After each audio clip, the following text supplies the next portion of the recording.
Human beings are social species. Our need to interact with each other is a staple of our survival.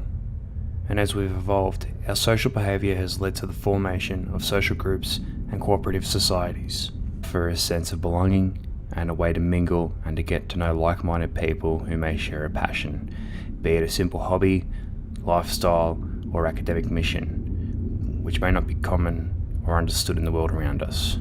Unfortunately, some of these organisations may not be so innocent, and their intent as a collective group may be for criminal activity and to enforce a strict code for the purpose of loyalty, prosperity in the criminal underworld. Once accepted or integrated into these clubs or societies, there may be an initiation or required understanding of the hierarchies, and anything else that may be implemented to which a new member may be subjected to, and in the long run passed down to newer members. There are some societies which hold secrecy to the very core of its meaning. Their members may be amongst the rich and the elite, celebrities or influential politicians. Their practices and rituals held under a shroud of secrecy. These organisations may also hold a sinister side that thrive on mayhem and mystery, with intentions to change the world around us for the worst. These are the top 3 creepiest secret societies. Number 3. Skull and Bones Society. Founded in 1832, Skull and Bones is an undergraduate senior secret student society at Yale University in New Haven, Connecticut. The oldest senior class society at the university, Skull and Bones has become a cultural institution known for its powerful Illuminati and various conspiracy theories.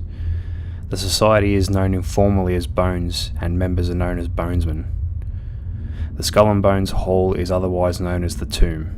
Theorists also claim that the society plays a role in a global conspiracy for world control, and that the Skull and Bones itself controls the Central Intelligence Agency, presidents, CIA agents, actors, lawyers, CEOs, federal judges, US diplomats, Olympians and doctors. The initiation rituals of the Skull and Bones are some of the most interesting parts of their society, not because of how strange and questionable they are, but because no one's actually sure which ritual is true and which is an exaggeration. There are multiple stories having to do with an initiation that takes place inside of a coffin. In some versions, initiates lie in a coffin, or they are carried through a crypt while bonesmen chant, "Reborn, reborn." And in other versions, initiates are made to lie naked in a coffin and describe their personal sexual history in a room full of their fellow bonesmen. These different stories about the rituals function as a way to make sure everything seems ridiculous while allowing everything to seem possible. There's a rumour that some members of Skull and Bones are given special assignments that involve grave robbing, and that one of these assignments was given to Prescott Bush, father of George H.W. Bush. His assignment was to dig up the bones of Native American Geronimo. According to the legend, in 1918, Bush and a few other bonesmen went to Oklahoma, where they dug up the warrior's skull, 2 bones, and some writing gear from his grave, and put it on display in the tomb.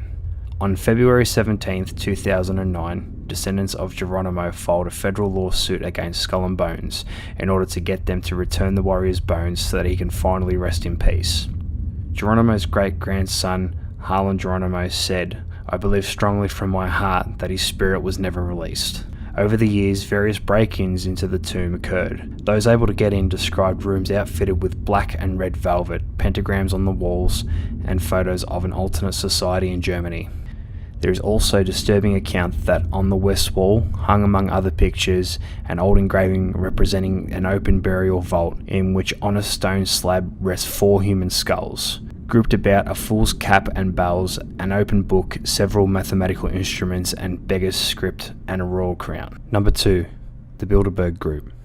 The Bilderberg meeting is an annual conference established in 1954 by Prince Bernhard of the Netherlands to, quote, foster the dialogue between Europe and North America.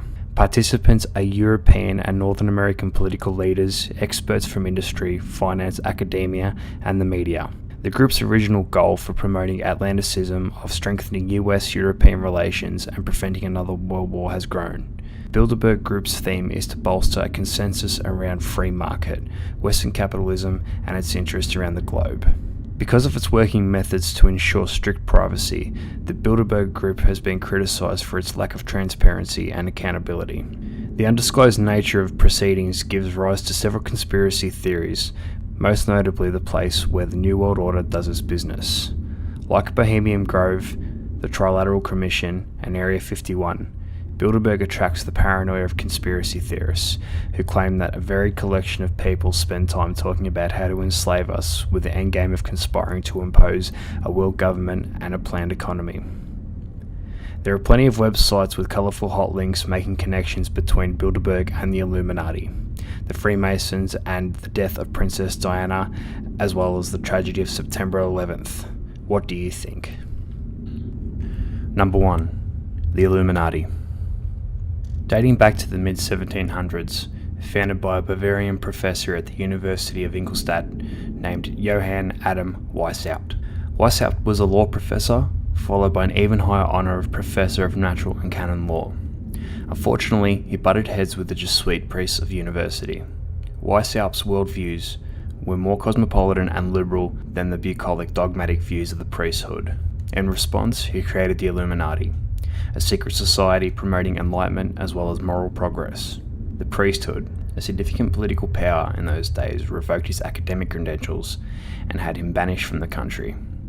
He moved on to Germany, where he was better received and free to form a foundation of the Illuminati and its philosophy.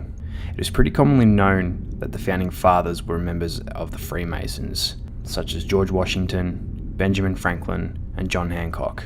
These are the most notable Masons, and the influence of their membership can be seen in the philosophies imbued in the Constitution, as well as the symbolism in the US currency.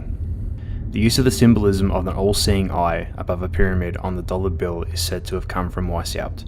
The Latin words encircling the pyramid translate to, quote, "It has favoured our undertakings, New World Order of the ages," or some take it to mean the announcement of a new world order. Over the course of the next centuries, it's thought that the Illuminati have courted the world's biggest players in politics, industry, media, and entertainment.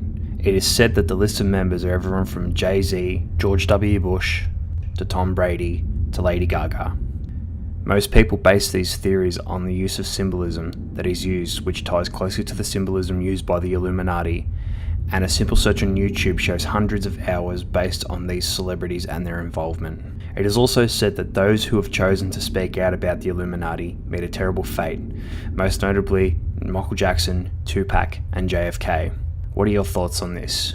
Do you think this is a case of overanalyzation, or do you think that this is an actual secret society with power of authority plotting against us? So those are the top 3 creepiest secret societies. Tonight's subject was only a brief look, as the rabbit hole only goes deeper when doing the research. What are your thoughts on these organisations and their intentions? Comment below. Make sure you like and subscribe if you wish to see more top 3 content. Also, in the coming weeks I'll be doing a massive collaboration with another channel called Nefarious TV, where I'll join 21 other narrators and 18 writers for a collection of scary stories. The link for Nefarious TV is in the description below. Please take the time to check this guy out as he provides some awesome scary content. Thank you for your time, and I'll see you in the next video.